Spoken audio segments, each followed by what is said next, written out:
Sussexes against the world. Meg got a kick in the pants after showing bubbling resentment for royal.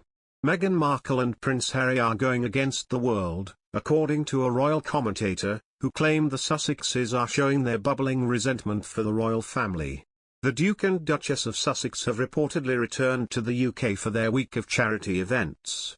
Meghan Markle, 41, and her husband Prince Harry, 37, are understood to have travelled from the US on Sunday, ready to kickstart their jam-packed week in the prince's home country today. They will first attend the One Young World 2022 Manchester Summit, where the couple are expected to meet with delegates who are doing outstanding work on gender equality, something Meghan has been successful in championing in recent years with various initiatives. On Tuesday, they will travel to Germany to mark 1 year until the Invictus Games takes place in Düsseldorf, before returning to the UK for the Well Child Awards in London on Thursday. It has been reported that the Sussexes are staying at their former royal residence, Frogmore Cottage, during their stay in the UK. This puts them just a short walk away from Prince William and Kate, Duchess of Cambridge's new home, Adelaide Cottage, which also sits on the Windsor estate. Despite their close proximity to the Cambridges, Meghan and Harry are understood to have no plans to visit William, Kate and their 3 children. The Sussexes also have no plans to see Harry's father Prince Charles or grandmother Queen Elizabeth II, both of whom are spending the last days of summer on the Balmoral estate in Scotland. Their apparent snub of their royal relatives comes after the couple faced fierce backlash for their swipes at the royal family in the Duchess' latest interview with The Cut magazine. Russell Myers, royal editor at the Daily Mirror, claimed the Sussexes' bubbling resentment for the firm was evident as their us against the world mentality resurfaced.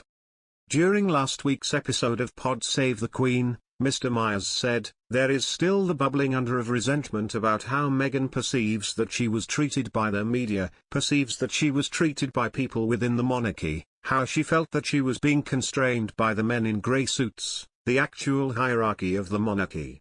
Zoe Forsey, the podcast's host, mentioned Harry's brief cameo in the interview, during which he talked about working side by side with his wife in their shared office. The prince claimed, "Most people that I know and many of my family, they aren't able to work and live together." Journalist and interviewer Alison P. Davis noted the Duke's vocal iral in his enunciation of family. Meghan Markle's most recent interview contained thinly veiled threats to her royal in-laws, an expert claimed.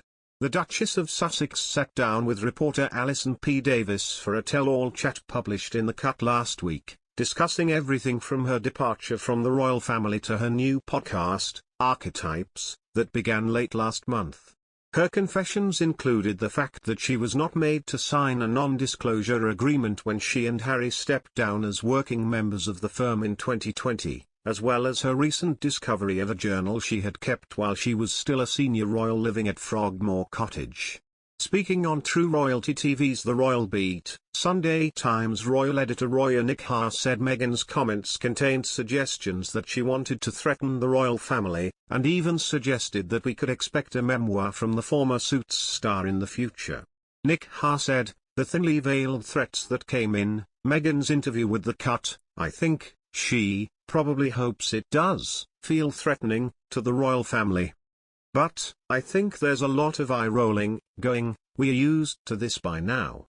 That phrase, I have a lot to say until I don't, and I've never signed anything that restricts me from talking." There was a very strong inference there. And, of course, the reminder that she keeps a journal, and the revelation that, when we came back to Windsor, to Frogmore Cottage for the Jubilee, I rediscovered my journal that I'd left there. I was astonished to discover that she had left a highly private diary behind in Windsor, rather than taking it back.